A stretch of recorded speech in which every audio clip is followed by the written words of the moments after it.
අයිබෝවන් කාලීන ප්‍රවෘත්ති වාර්තාකරණයේ අංක 1 හරිදේ හරියටම කියන සියත මධ්‍යහන ප්‍රවෘත්ති විකාශයයි මේ මම වත්සලා හෙට්ටිමුල්ල ප්‍රථමයෙන් පුවත් සිරස්තල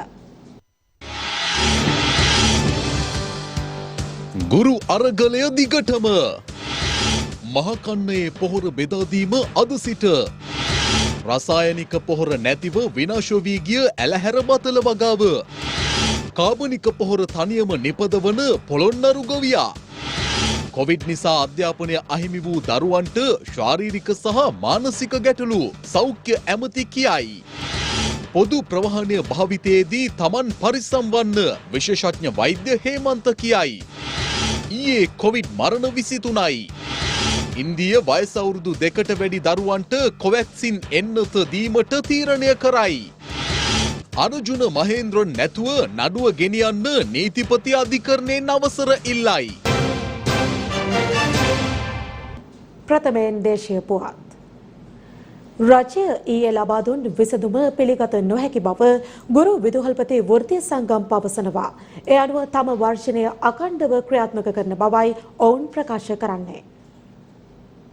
ගුරු විදුහල්පති වැටුප් ගැටලුව මූලික කරගනිමින් ගුරු විදුහල්පති සංගම් එක්ව ක්‍රියාත්මක කළ වැඩවර්ජනයට අදට දින 94ක් සපිරෙනවා. ඊයේ දින අර්ලියගහ මන්දිරයේදී අග්‍රාමාත්‍යවරයා ඇතුළු මැති ඇමතිවරුන් සමග ගුරු විදුහල්පති සංගම් සාකච්ඡාවකට සහභාගී වූ අතර එහිදී තීරණය කෙරුණේ වැටුප් ප්‍රශ්නයට පිළිතුරු අධීර දෙකකින් ලබා දෙන බවයි. යනෝ සාකච්ඡාවෙන් පිටතට පැමිණි ගුරු විදුහල්පති ඇතැම් සංගම් ප්‍රකාශ කළේ අග්‍රාමාත්‍යවරයා විසින් ප්‍රකාශ කළ එම තීරණය සම්බන්ධයෙන් සිය සංගම් එක්ව සාකච්ඡා කර ඔවුන්ගේ තීරණය දැනුම් දෙන බවයි. ඒ අනුව අද උදැසන වර්ජනයේ නිරත ගුරු විදුහල්පති සංගම් එක්ව ඔවුන් ගත් තීරණය ප්‍රකාශයට පත් කළා. එහිදී ඔවුන් සඳහන් කළේ අධීර දෙකක් නොව එක් අධීරක් යටතේ සිය වැටුප් ගැටලුව විසඳන ලෙසයි. ඔවුන් කල්පනා කරේ 2022 ජනවාරි 1 වෙනිදා එක් කොටසකුත් 2023 ජනවාරි වල එක කොටසකුත් 2024 ජනවාරි වල එක කොටසකුත්. ඒ නිසා ඒ අවස්ථාවේදී ගුරු විදුහල්පති වෘත්තීය සමිති සන්ධානය ඊට දැඩි ලෙසම ඒ ප්‍රතික්ෂේප කර සිටියා.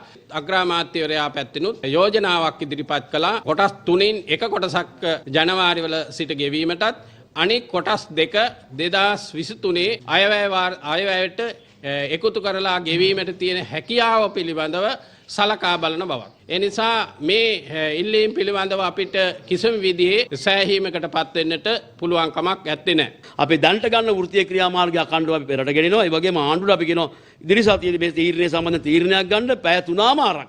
ඊයේ සාකච්ඡා කරලත් අපි දැක්ක මේ සම්බන්ධ තීරණයක් ගන්න ඉඩ දුන්නේ නැත්තේ විශේෂයෙන් මහා භාණ්ඩාගාර ලේකම්වරයාත් අයවැය අධ්‍යක්ෂ ජෙනරාල්වත් ඔවුන් විටින් විට කතා කරලා මේක ප්‍රමාද කරා. ඉතින් මේක අපි දන්නවා මේක පිටිපස්සේ කවුද ඉන්නේ කියලා ප්‍රශ්න අපිට තියෙන්නේ. මේ යෝජනාව අපිට මේ තීරණය කිසිසේත්ම පිළිගන්න බෑ. ආණ්ඩුව නිශ්චිත ලෙස අපිට අපේ ඉල්ලීමට අදාළ තීන්දුව ලබා දිය යුතුයි. එතෙක් මේ අරගල ඉදිරියට යනවා. 21 පාසල් පටන් ගැනීමට පෙර තව තිබෙනවා දවස් 7ක කාලයක්. 21 පාසල් පටන් ගැනීමට පෙර අපිට ඒ තීන්දුව ලබා දෙන්න. එහෙම නොවෙනවා නම් මේ අරගලය අඛණ්ඩවම ඉදිරියට යනවා. ජයග්‍රහණින් මෙපිට මේ අරගලය අවසන් කරන්න අපි සූදානම් නැහැ. කොවිඩ් වසංගතය නිසා පාසල් වසා දැමීම හේතු කොටගෙන දරුවන්ගේ ශාරීරික හා මානසික බලපෑම් වලට ලක්ව ඇතැයි සෞඛ්‍ය අමාත්‍ය කෙහෙලිය රඹුකැල්ල මහතා පවසනවා. පොදු ප්‍රවාහනය භාවිතයේදී තම තමන් පරිස්සම් වීමට ක්‍රියා කළ යුතු බවයි විශේෂඥ වෛද්‍ය හේමන්ත හේරත් මහතා පවසන්නේ. ඊයේ මෙරටින් වාර්තා වූ කොවිඩ් මරණ සංඛ්‍යාව 23ක්. දැන් කොවිඩ් සවිස්තර වාර්තාව.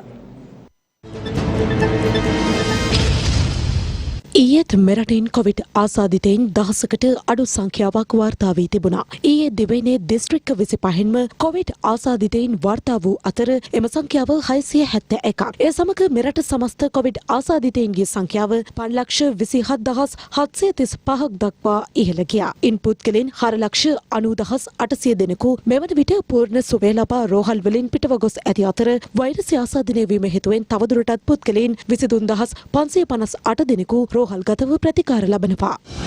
රෝගය පැතිරෙන්නට තියෙන ඉඩ අවම වෙන ලෙස කටයුතු කිරීම වැදගත් වෙනවා. එහිදී වැදගත්ම දේ තමයි ප්‍රවාහන මාධ්‍ය තුල සෙනඟ වැඩිපුර පටවගෙන ගියොත් එවැනි තත්වයක් තුල මේ ඉන්න එක්කෙනෙකුට පුළුවන් අනෙක් සියලු දෙනාටම මේ රෝගය පතුරවන්න. සමහර වෙලාවට කවදාකවත් ඊට පස්සේ ඒකේ සාක්ෂි හොයාගන්නත් බැරි වෙන්න පුළුවන්. අපි මේ වාහනයක ගිය නිසා අපිට මේක බෝ වුණාය කියලා. මොකද ඒ ගිය අය අතරින් කී දෙනෙක්ද ඒ බස් රථයේ ගමන් කර අනෙක් සියලු දෙනාගේම විස්තර හොයාගෙනමින් කටයුතු කිරීම ඉතා ප්‍රායෝගිකව අපහසු දෙයක්. හැකි හැම අවස්ථාවකම උත්සාහ කළ යුත්තේ එවැනි බස් රථයක හෝ දුම්රියක ගමන් කිරීම හරහා රෝගයේ බෝ වෙන්න තියෙන ඉඩ අවකාශ අවම වෙන ලෙස එහි ගමන් කිරීම. ඊයේ මෙරටින් COVID-19 මරණ 23ක් සෞඛ්‍ය සේවා අධ්‍යක්ෂ ජෙනරාල්වරයා තහවුරු කර තිබුණා. එයනෝ මෙරට සමස්ත COVID-19 මරණ සංඛ්‍යාව 13377ක් දක්වා ඉහළ ගියා. ගෝලීය කොවිඩ් වසංගතය හේතුවෙන් පාසල් වසා දැමීම නිසා අධ්‍යාපන ක්ෂේත්‍රයට ඇති වූ බාධාවන් ඔස්සේ දරුවන්ගේ ශාරීරික හා මානසික සෞඛ්‍යයටද බලපෑම් එල්ල කර ඇති බව සෞඛ්‍ය අමාත්‍ය කෙහෙලිය රඹුකැල්ල මහතා ප්‍රකාශ කළා. දරුවන්ගේ මනෝ සමාජීය මෙන්ම නව යෞන් වේ හැසිරීම් සමස්ත යහපැවැත්ම කෙරෙහි බලපාන බවයි අමාත්‍යවරයා පෙන්වා දුන්නේ. ලෝක සෞඛ්‍ය සංවිධානයේ දකුණු හා අග්නිදිග ආසියානු කලාපීය රටවල්හි පාසල් සෞඛ්‍ය ප්‍රවර්ධන වැඩසටහන පිළිබඳ සූම් තාක්ෂණය ඔස්සේ ආරම්භ වූ සමුළුවකදී අමාත්‍ය කෙහෙලිය රඹුකැල්ල මහතා මේ බව ප්‍රකාශ කළා. ඉන්දියාව වයස අවුරුදු 2කට වැඩි සියලු ළමුන්ට කොවැක්සින් එන්නත ලබා දීමට තීරණය කර තිබෙනවා. කොවැක්සින් එන්නත ඉන්දිය දේශීය නිෂ්පාදනයක්. ඇමරිකාවේ කොවිඩ් එන්නත්කරණය ප්‍රබල දේශපාලන මතභේදයක් ඇති කර තිබෙන බව මාධ්‍ය වාර්තා කරනවා. ඒ ජෝ බයිඩන්ගේ අනිවාර්ය කොවිඩ් එන්නත් ප්‍රතිපත්තිය පදනම් කරගෙනයි. රුසියාව කොවිඩ් එන්නත නාසය ආශ්‍රිතව ස්ප්‍රේ එකක් ලෙස අත්හදා බලමින් සිටින බව මාධ්‍ය වාර්තා කරනවා. දැන් ලෝක කොවිඩ් තත්ත්වය. ලෝකයේ දෙවන වැඩිම ජනගහනයක් ජීවත් වන්නේ ඉන්දියාවෙයි. එරට එන්නත්කරණය පුළුල් කිරීමේ අරමුණින් අවුරුදු 2 සිට 18 දක්වා දරුවන්ට කොවැක්සින් කොවිඩ් එන්නත ලබා දීමට තීරණය කර තිබෙනවා. මෙම එන්නත ಭಾರತ್ බයෝටෙක් ආයතනයේ දේශීය නිෂ්පාදනයක්. නමුත් මෙම එන්නත සඳහා තවමත් ලෝක සෞඛ්‍ය සංවිධානයේ නිර්දේශය ලැබී නැහැ. මේ මාස අවසානයේ වන විට කොවැක්සින් එන්නත සඳහා ලෝක සෞඛ්‍ය සංවිධානයේ අනුමැතිය ලැබෙනු ඇතැයි එරට සෞඛ්‍ය බලධාරීන් විශ්වාසය පළ කරනවා. ප්‍රථමයෙන් විවිධ ප්‍රතිශක්ති ඌනතා ඇති දරුවන්ට එන්නත ලබා දීමටයි සැලසුම් කර ඇත්තේ. කොවිඩ් එන්නත් ප්‍රතිපත්තිය හේතු කොටගෙන ඇමරිකානු එක්සත් ජනපදය තුළ බරපතල දේශපාලන බෙදීමක් හටගෙන ඇතැයි මාධ්‍ය වාර්තා කරනවා. ජනාධිපති ජෝ බයිඩන් සෑම පෞද්ගලික ආයතනයකම සේවකයින්ට පවා කොවිඩ් එන්නත අනිවාර්ය කර තිබෙනවා. ඔහුගේ මේ ප්‍රතිපත්තියට ටෙක්සාස් ආණ්ඩුකාරවරයා සිය විරෝධය පළ කර තිබෙනවා. ඔහු පවසන්නේ ජෝ බයිඩන්ගේ මෙම එන්නත් කරන ප්‍රතිපත්තිය පෞද්ගලික ආයතනවලට හිරිහැරයක් බවයි. ඇමරිකා එක්සත් ජනපදයේ ඩෙමොක්‍රටික් ආණ්ඩුකාරවරුන් සිටින පළාත්වල එන්නත අනිවාර්ය කර තිබෙනවා. මේ අතර රිපබ්ලිකන් ආණ්ඩුකාරවරුන්ගේ පාලනය යටතේ පවතින පළාත්වල කොවිඩ් එන්නත අනිවාර්ය කිරීමට විරුද්ධවයි කටයුතු කරමින් සිටින්නේ. රුසියාව කොවිඩ් එන්නත නාසයෙන් ඉසින ස්ප්‍රේ එකක් ලෙස භාවිත කිරීමට පර්යේෂණ ආරම්භ කර තිබෙනවා. ඒ සඳහා ඔවුන්ගේම නිෂ්පාදනයක් වන ස්පුට්නික් V එන්නත භාවිතා කරන බවයි මාධ්‍ය පවසන්නේ.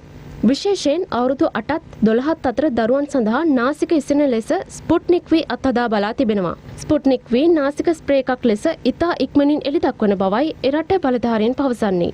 මේ අතර රුසියානු ජනාධිපති ව්ලාදිමීර් පුටින් ඉල්ලා සිටින්නේ එන්නත්කරණය වේගවත් කරන ලෙසයි. දිනකට අම වශයෙන් නව ආසාදිතයින් 28000ක්වත් එරටින් වාර්තා වෙනවා. ඊයේ දිනය තුල වාර්තා වූ මරණ සංඛ්‍යාව 973ක්. කොවිඩ් වෛරසයේ මූලාරම්භය හඳුනා ගැනීම සඳහා වූහාන් ප්‍රාන්තයේ ජනතාවගේ රුධිර සාම්පල 10000ක් පමණ පරීක්ෂා කිරීමට චීනය සූදානම් වනවා. වෛරසය සම්බන්ධයෙන් සිය විනිවිදභාවය ලෝකයටම පෙන්වීම සඳහා මේ තීරණය ගත් බවයි චීන බලධාරීන් පවසන්නේ. බහණ්ඩ මිල එකක් පිටුපස එකක් වැඩි වෙමින් තිබෙනවා. සහල්, සේනී, පාම්පිටි, ගෑස්, කිරිපිටි, පරිභෝගික භාණ්ඩවල මිල දැන් වැඩි කර අවසන්. ගොඩනැගිලි නිෂ්පාදනයට අවශ්‍ය සිමෙන්ති සහ විදුලි උපංගවල මිලද අහස උසට ගිහින්. දැන් ඉතිරි වෙලා තියෙන්නේ ඉන්ධන මිල පමණයි. ඉන්ධන මිල ඉහළ දාපු දවසට ජනතාවට ස්ථිර වශයෙන්ම මහදවල් අහසේ තරු දකින්න පුළුවන්. මැතිවරණයකදී කොයි කාටත් දේශපාලඥයින්ට දවල් රෑ දෙකෙන්ම තරු පෙනේවි. අපේ රටේ සෑම භාණ්ඩයකම මිල මේ වෙනකොට රොකට් වේගයේ අභිබවා යමින් ඉහළ ගොස් තිබෙනවා. තවත් සමහර භාණ්ඩ ඉදිරියේදී මිල ඉහළ යාමට නියමිත බවට ඉඟිපළ වෙනවා. දැන් ජනතාවට දවල් තරු පෙනිලා ඉවරයි. පෙරහැර එන්න කලින් කසේ ගහනවා වගේ ඉන්ධන මිල පෙනෙන නොපෙනෙන දුර ඉඳලා සංඥා කරමින් ඉන්නවා. ඒත් එක්කම මිල වැඩි වෙච්ච භාණ්ඩ ලයිස්තුව තවත් මිල ඉහළ නංවන්න එක පසුපස එක පෝලිං ගහිලා ඉන්නවා. මේ විදිහට ඛනිජ තෙල් මිල ඉහළ ගිහිල්ලා භාණ්ඩ මිල තවත් ඉහළ යද්දී අපේ රටේ ජනතාවට පේන්න තරු ඉතුරු වෙන්නේ නැහැ. විශේෂ ඇමතිනම් පසුගිය දවසක කිව්වේ කොන්දට බර දැනෙන තුරු දරාගෙන ඉන්නවා කියලා. එහෙම කියලා ඇමති ගම්මපිල යලිත් මතක් කරලා දෙනවා. කොන්ද කඩා ගන්න කලින් මිල සංශෝධනය කරනවා කියලා. කොහොමුණත් අන්තිමේදී කාගෙත් කොඳු පරිස්සම් කරගන්න අපේ රටේ ජනතාවගේ කොන්ද මත බර පටවන එකයි සිද්ධ වෙන්නේ. ඉන්දියාවට තෙල් ටැංකිය අයිති කියන එක පට්ටපල් අමූලික බොරුවක්. තෙල් ටැංකිය අයිති ලංකාවට. ලංකාවේ ආණ්ඩුව දැන් මේක දෙනවද නැද්ද කියලා හරියට කියන්න ඕනි කෙලින්. එතුමා පෙත්තප්පු වගේ හැමදාම ඔය මොනවා හරි කියනවා. එතුමාගේ කයිවාරු වලින් වැඩක් නැහැ. එතුමා කිව්වා කෝටි 20000ක අරමුදලක් තියෙනවා. තෙල් මිල 7-5ක්වත් වැඩි කරන්නේ නැහැ. උනාද? නෑ. දැන් ආයෙ වැඩි කරන්නේ නැහැ. ඒ ඔය ගහන කයිවාරු රටේ ජනතාවට තම දොයිතුවක වැඩක් නැහැ. ජනතාවට ඕනි සහන මිලට ඉන්ධන. ජනතාව ණයට තෙල් ගහන්නේ පාඩු වුණා නම් ඒ පාඩුවට වග කියන්න ඕනි ඇමතිවරු සහ රජය. මේ විදිහට බඩු මිල ඉහළ ගියොත් ජනතාවට තව දුරටත් මේ ආණ්ඩුව යටතේ ජීවත් වෙන්න බැරි තත්ත්වයක් එනවා. ඒ නිසා තව අවුරුද්දකමාරක් යයිද කියන එකත් ප්‍රශ්නයක් වෙනවා. අද ආණ්ඩුව හරියට කළු කඩයක් වගේ. බඩු මිල දෙතුන් ගුණයක් ඉහළ ගිහිල්ලා ආණ්ඩුවට මේක පාලනය කරගන්න බැරි වෙලා. අද මම හිතන්නේ ඉතිහාසයේ නරකම කාල පරිච්ඡේදය. හෙට අනිද්දා පෙට්‍රෝලුත් වැඩි වෙයි. ජනතාව පිට මේ වගේ බදුබර ජනතාව පිට ජීවන බර දාන්න එපා කියලා ආණ්ඩුවට අපි කියනවා. ජනතාවගේ ප්‍රතිචාර බලන්න පළාත් සභා මැතිවරණය හෝ ප්‍රාදේශ සභා මැතිවරණය තියන්නේ. වැඩිවෙච්ච භාණ්ඩ මිල හමුවේ පීඩාවට පත් වෙලා ඉන්න ජනතාවට සහන ලබා දීමේ අරමුණින් නුවරඑළිය අඹේවැල ප්‍රදේශයේ පිහිටි දේශීය කිරිපිටි කර්මාන්ත ශාලාවක නිෂ්පාදනය කරනු ලබන කිරිපිටි පැකට්ටුවක් පෙර පැවති මිලටම අලෙවි වුණා. ඒ කියන්නේ රුපියල් 380ක් වැනි මිලකට. මේ කිරිපිටි අලෙවිසැලෙන් කිරිපිටි පැකට්ටුවක් මිලදී ගන්න අද විශාල පිරිසක් එම ස්ථානයට පැමිණ සිටියා.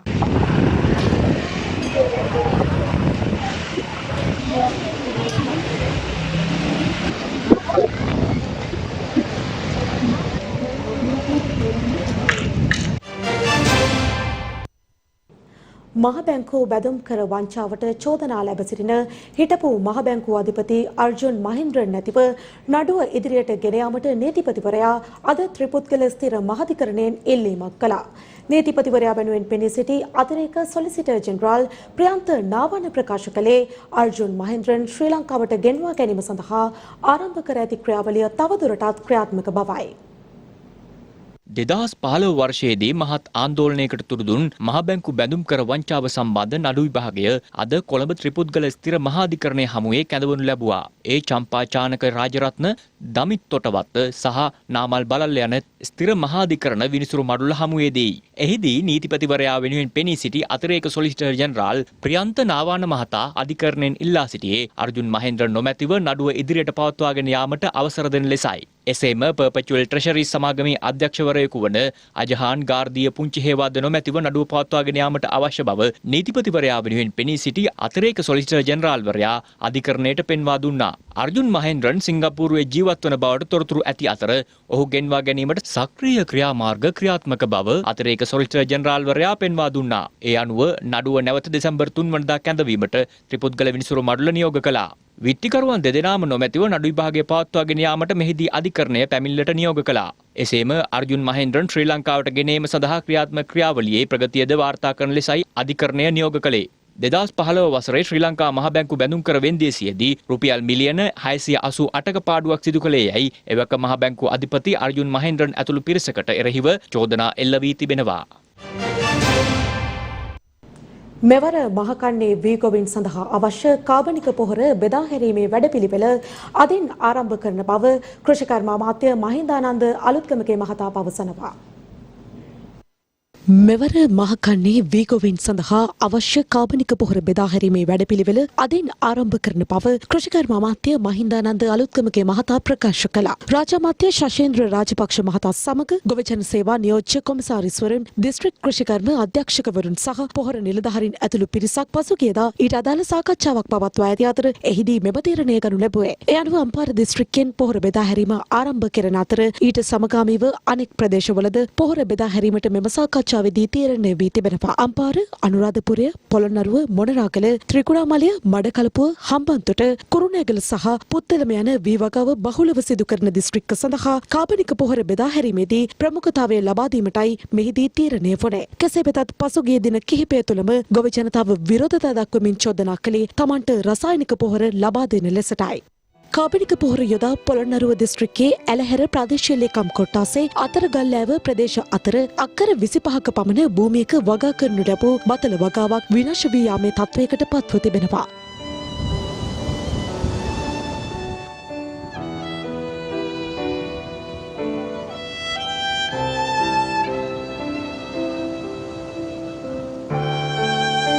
රසායනික පොහොර නොමැතිව කාබනික පොහොර වලින් පමණක් වගාවන් සාර්ථක කරගත නොහැකි බවයි ගොවීන් චෝදනා කරන්නේ. ආණ්ඩුවට කියනවා ආණ්ඩුවේ ඉන්න අර නිර්දේශ කරපු වෛද්‍ය සාධනීය මහත්තයාටත් කියනවා මේ රටේ කොම්පෝස්ට් කරලා ඉවරලා අපිට ගොඩ එන්න බෑ කියලා ඉවරලා. පුළුවන් නම් අපිට ඇවිල්ලා මේ ගම් වලට මේ බිමට ඇවිල්ලා පෙන්නන්න මේවා සාර්ථකයි කියලා. මෙන්න අද තියෙන තත්ත්වය. මේවට බෙහෙත් පොහොර මොනවත් නැහැ. මේ බලන්න මේ ගස් වල හැටි. මේවා හැදෙන්නේ නැහැ, පොහොර නැහැ, බෙහෙත් නැහැ. මේ විනාශක නැතුව විනාශ වෙලා තියෙන්නේ. රජයෙන් කියනවා කොම්පෝස්ට් වලින් කරන්න පුළුවන් කියලා. මේවා කරන්න පුළුවන් දේවල් නෙවෙයි. නම් වියදම් කරලා මේවා ණයට කරලා තියෙන්නේ මේ වගේ ගොයිතන්නේ. ඉතින් මේ කොහොමද අපි මේ සාර්ථක අස්වැන්න නම් මේ වගේ ලබා ගන්න? ඇත්තටම අපි කියන අනුකම්පා කරන්න ඕනේ. අපි මේවටද ඡන්ද දීලා පත් කරේ තමුන්නාන්සේ. ඒක නිසා අපි දුක බලන්න ඕනේ. වැඩි වැඩි කරන්න කියලා අපි ඉල්ලීම් කරන්නේ. පෙන්ෂන් එක දෙන්න කියලා අපි ඉල්ලීම් කරන්නේ. අපි කියන්නේ මේ පොහොර ටික වැඩි අපිට දෙන්න කියලා. රසායනික පොහොර ටික දෙන්න කියලා. ආල්ලුව බලන්න හරක් කරින හරක් මී හරක් කුවිදාලගෙන පොහරල මොනවද මේ කරන්නේ අපි මැරෙන්න කියන්නේ ගොයියන් ආසානය කරන්න එච්චර අපේ ඉල්ලීම.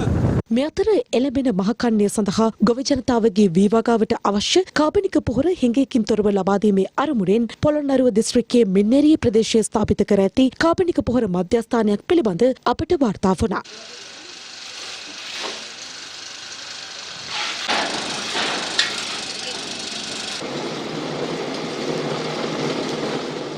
මෙම මධ්‍යස්ථානයෙන් දිනකට කාබනික පොහොර කිලෝග්‍රෑම් 10,000ක් නිෂ්පාදනය කරන බවයි වාර්තා වුණේ. මෙලෙස මෙම මධ්‍යස්ථානයේ පවත්වාගෙන යන්නේ සුළු පරිමාණ ව්‍යවසායකයෙකු වන මිල්රොයි පෙරේරා මහතායි. දැනට අවුරුදු 20කට වැඩි කාලයක් කාබනික පොහොර නිෂ්පාදනයේ නියුතු වෙලා සිටින කෙනෙක්. ඒ කාබනික පොහොර සඳහා අපි විශේෂයෙන්ම කිසිම ආකාරයක රසායනික ද්‍රව්‍යයක් පාවිච්චි කරන්නේ නැහැ. 100%ක්ම කාබනික. අපි පාවිච්චි කරනවා ගොම, එළු පොහොර, කුකුල් පොහොර, කිකිලියන්ගේ පොහොර. විශේෂයෙන්ම කිකිලියන් බ්‍රොයිලර්ස් පාවිච්චි කරන්නේ නැහැ. ඉදිරිය සඳහා අපිට වෙනත් ආකාරයකින් අතහිත ලැබෙනවා නම් අපිට පුළුවන් මෙට්‍රික් ටොන් 10-15000ක් 20000ක් වුණත් අපිට නිෂ්පාදනය කරන්න.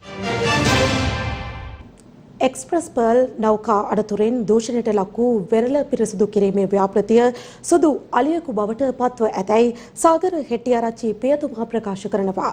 ඔහු මේ බව ප්‍රකාශ කළේ සරක්කුව වෙරළ අසර පැවැත් වූ විරෝධතාවයකට එක්වෙමින්.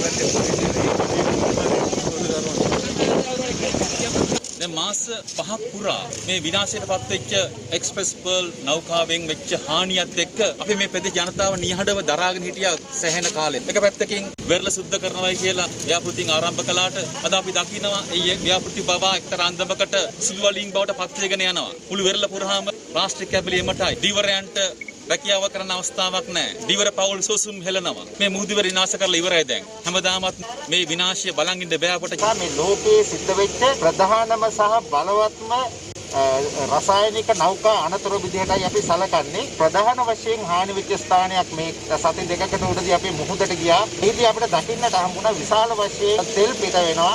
මේ තෙල් පිටවීම දැන් මාස 3ක් විතර තිස්සේ මේ සිද්ධ වෙනවා. නමුත් පරිසරයට සිද්ධ වෙච්ච හානිය අති විශාලයි. මේ අපි කියන්නේ සමුද්‍ර දූෂණ වැළැක්වීමේ අධිකාරිය සහ ඒ වගේ නීතිපති දෙපාර්තමේන්තුවට සියලු රාජ්‍ය ආයතන මේ පිළිබඳව ජනතාවට හෙළි කළ යුතුයි. ඉවර ජනතාවට අවශ්‍ය බන්දිය ලබා දෙන්න ඕන අනිවාර්යයෙන්ම.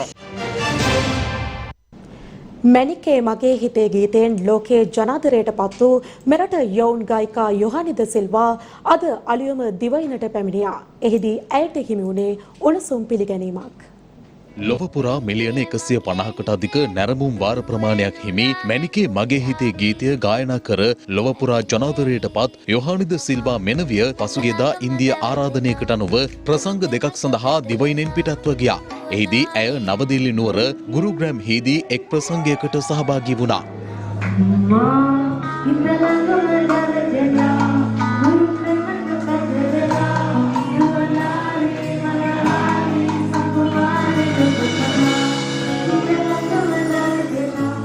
පසුව ඇය සහභාගී වූයේ හයිදරාබාද් හි පැවති ප්‍රසංගයකටයි.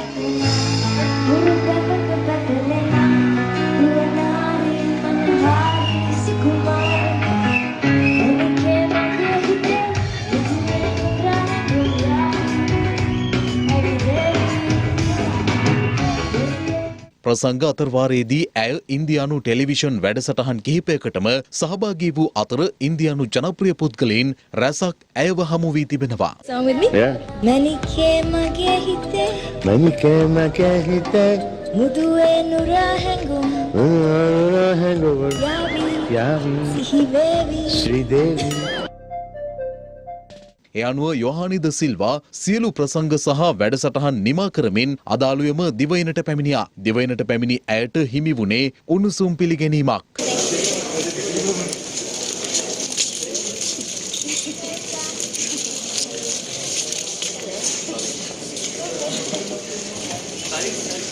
මොනවද ප්‍රචාරයක් ලැබුණේ? ඒ ගිහිල්ලා කිව්වේ විශ්මුක්තිය කිව්වා කොන්සර්ට් එකේදී හොඳ ප්‍රතිචාර ලැබුණා. ඒගොල්ලන්ට අහපු නැති රසාවක් නිසා මම ඇත්තටම හිතුවේ නැහැ එහෙම ප්‍රතිචාරයක් හම්බෙයි කියලා. ඒ උනාට හොඳ ප්‍රතිචාර ගොඩක් හම්බුණා.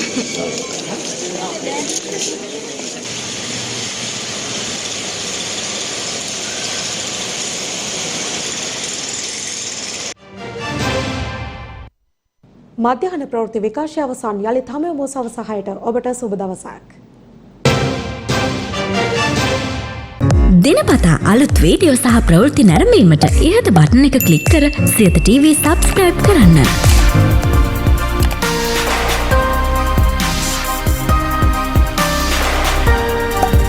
අලුත් වීඩියෝ ගැන මුලින්ම දැනගන්න මෙම සීනුව ක්ලික් කරන්න.